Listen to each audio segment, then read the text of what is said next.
Vou mostrar os meus gansos. Hoje é 13 de agosto de 2012. Estamos com 5 gansas chocando. As 5 estão com 34 ovos. Aqui nós temos, essa parte coberta, 3 gansas chocando.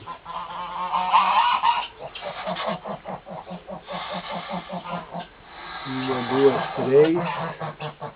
Tem mais um ninho sendo feito aqui por outra. Está hoje com 7 ovos.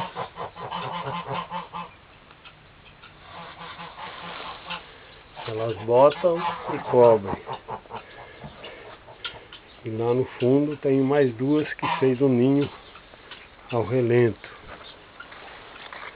Esses são os machos que ficam guardando. Eles ficam bravos. Eles estão guardando as gansas. Agora eles vêm atrás de mim. E nós temos uma gansa branca, que é indiana. E aqui nós temos mais 2. Temos 3 chocando lá e mais 2 aqui.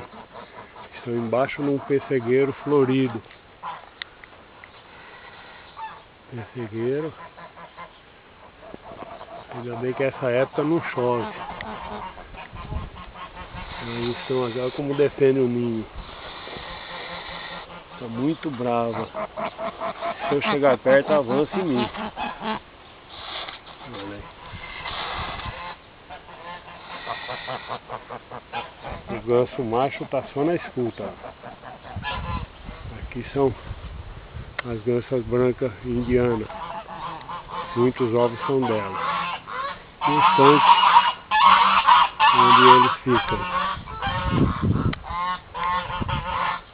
Espero que tenham gostado. As 3 brancas são fêmeas. E aqui 2 machos. Ele fica bravo.